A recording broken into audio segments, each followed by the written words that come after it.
মানে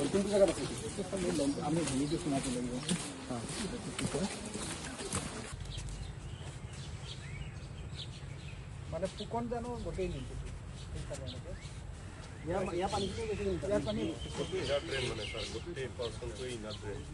বনাব লাগিব এইটো আপুনি ড্ৰেইন ধৰিব লাগিব GMC ড্ৰেইন ধৰিব লাগিব এতিয়া ডিষ্ট্ৰিক্ট এডমিনিষ্ট্ৰেশ্যন নকৰে নহয় এইটো টেম্পৰাৰী কি কৰিব আমি ধৰিব নোৱাৰো ন এইটো GMC ধৰিব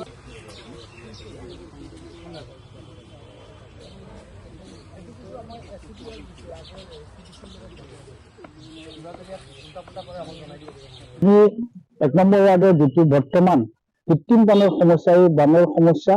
আমি জিলা প্ৰশাসনৰ মাধ্যমত সমস্যা সমাধানৰ কাৰণে আমি এক পদক্ষেপ লৈছিলো আৰু সেই হিচাপে আমাৰ যিটো আমাৰ সমজিলাৰ জালুকবাৰী সমজিলাৰ যি আয়ুক্ত আছিলে তেখেতক এখন আবেদন জনাইছিলো আৰু ঠিক তেনেধৰণে আমি আমাৰ চাৰ্কুলাৰ জনোৱা হৈছিলে ঠিক একেধৰণে আমি ডিজাষ্টাৰ মেনেজমেণ্টলৈ আমি সেই একে এখন আবেদন দিছিলো আৰু সেই আবেদন ভিত্তিত আমি 4টা বিশেষভাৱে বস্তু উল্লেখ কৰিছিলো যে আমাৰ ইয়াত আগৰ যিটো পুৰণি আজিৰ পৰা যদি 30 বছৰলৈ আমি ঘূৰি চাওঁ এই জেগাত এটা জলাশয় আছিলে পিটনি এটা আছিলে আৰু ইয়াত কোনো ধৰণৰ মানুহ নাছিলে কিন্তু এতিয়া মানুহৰ বসতি হৈছে বসতি হোৱাৰ ফলত ড্ৰেইন চিষ্টেম কোনো নাৰাখে আৰু ইয়াৰ এটা আৰু নতুনকৈ যিখিনি এতিয়া বৰ্তমান আকৌ এই জলাশয়টো মাৰি পিটনিটো মাৰি মানুহে বসতি কৰিবলৈ হৈছে তাত কিন্তু কোনো প্ৰভিজন ৰখা নাছিলে আমি সেইটো হিচাপে আমাৰ জিলা প্ৰশাসনক লৈ আৰু আৰক্ষী প্ৰশাসনক লৈ আমি সেইটো এটা ইতিমধ্যে আমাৰ স্থানীয় ৰাইজে জনাইছিল সেই ভিত্তিত আমাৰ যিখন আবেদন আছিল আবেদনৰ ভিত্তিত আজি জিলা প্ৰশাসনৰ পৰা এইটো পৰিদৰ্শন কৰা হৈছে আমাৰ ফুকনজান বুলি কয় যিটো গাড়ীগাঁও কবস্থান গাড়ীগাঁও স্মাশন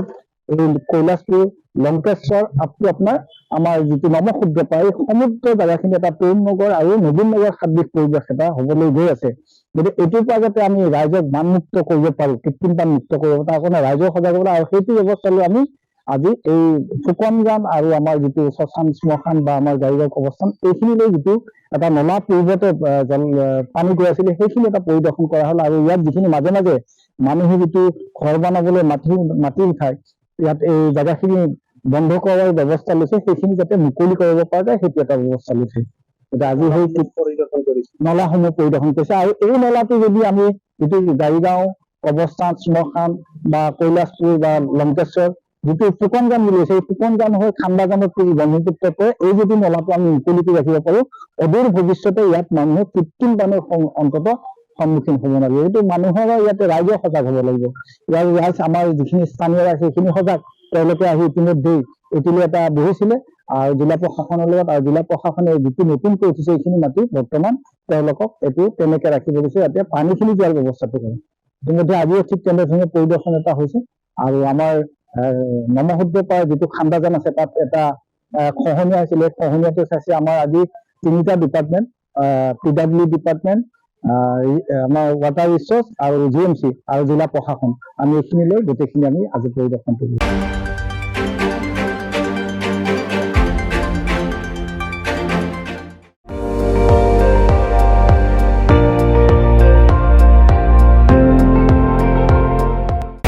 আপুনি চাই আছে ND24 সৰ্বশ্ৰেষ্ঠ নহয় সৰ্বোত্তমৰ দৌৰত